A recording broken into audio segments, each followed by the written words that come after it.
Ini masuk nggak? Nggak pakai sarung, iya. Masuk ya. Anak-anak muda yang tampil dengan sunnah yang sesungguhnya. Nah, kita ingin tunjukkan hadis ini. Nah, sebut jawablah. Jangan menyamai ahli kitab. Nah, yang kuat. Jangan menyamai ahli kitab. Jangan menyamai ahli kitab. Nah, ahli kitab gimana rupanya? Dia orang pakai celana. Dia pakai celana, tanpa tidak pakai sarung. Terus. Maka Nabi SAW katakan, pakailah celana dan pakailah sarung. Nah, hadis ini riwayat siapa? Riwayat Imam Ahmad. Nah, terus dan Imam Tabrani. Berarti tidak benar pemahaman yang mengatakan ya kalau pakai sarung itu tidak ada sunnahnya. Makanya Wahabi ini seperti yang saya ceritakan dalam buku saya, ya, adalah rekayasa Yahudi untuk menghancurkan Islam.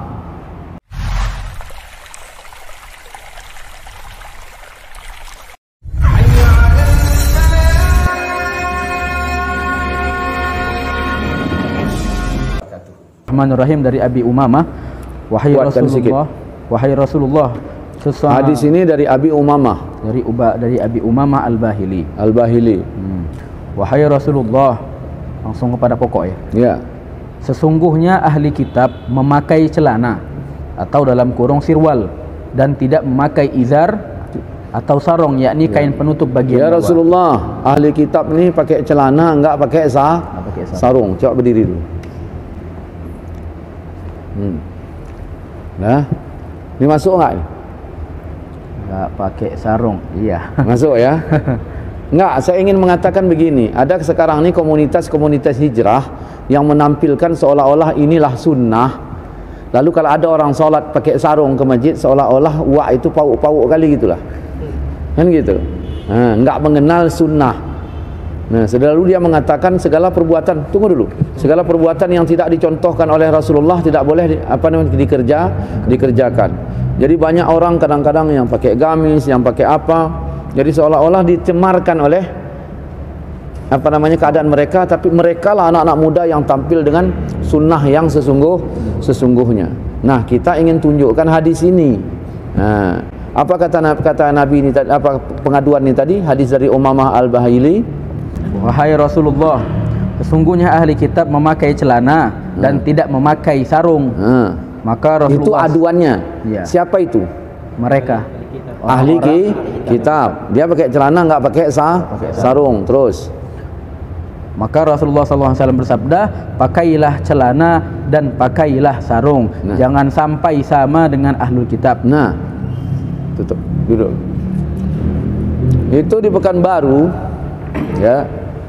Ada satu tempat itu orang Wahabi. Jadi di Pekanbaru, nah, ada ustadz hati-hati jangan ngaji sama ustadz sarungan. Saya pikir tadi entah sarulkan gitu kan. Nah, jadi jangan ngaji sama ustadz yang sarungan. Nah, makanya kadang-kadang banyak komunitas hijrah nih yang dulunya dia misalnya kalau ke masjid pakai sarung, belakangan tiba-tiba udah tidak gitu. Sebenarnya kita ya terserah mau yang mana saja, cuman ada satu prinsip di sebagian, ya bukan semua, di sebagian orang mengatakan jadi seolah-olah istilahnya beginilah ini yang sunnah itu. Nah, di sini disebutkan dalam hadis apa? Disebutkan dalam hadis tadi, jangan sebut jawablah. Jangan menyamai ahli kitab. Yang kuat. Jangan menyamai ahli kitab. Jangan menyamai ahli kitab. Nah, ahli kitab gimana rupanya? Dia orang pakai celana. Dia pakai celana, tidak pakai sarung. Terus. Maka Nabi SAW katakan, pakailah celana dan pakailah sarung. Nah, hadis ini riwayat siapa? Riwayat Imam Ahmad. Nah, terus dan Imam Tabrani. Bagaimana kesaksian maksud yang lain tentang hadis ini? Hadis ini bisa dipakai atau tidak? Coba. Ibnu Muflih berkata, hadis ini isnaduhu jayyid. Hadis ini isnadnya jayyid. Di beberapa kitab lain mengatakan rijaluhu rijal sahih. Kemudian yang lain juga berkata thiqah, rijaluhu thiqat,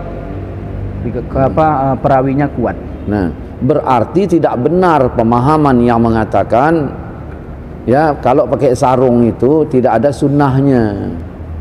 Bahkan sekarang ini menjadi tolak ukur. Kalau ada kiai pakai sarung-sarung seolah-olah enggak alim, enggak sunnah, maka habislah dibuli ulama-ulama kita dulu. Dari mulai sorbannya dibuli sampailah dari keadaannya. Cobalah tengok praktek foto solat orang-orang sunnah yang ada ditempel-tempel di masjid. Pakai sarung apa pakai celana aja begini? Pakai celana aja. Nah, makanya Wahabi ini seperti yang saya ceritakan dalam buku saya, ya, adalah rekayasa Yahudi untuk menghancurkan Islam. Banyak kalau mau kita angkat, gitu. Jadi itu sajalah. Sebenarnya masih banyak kalau mau kita angkat lagi.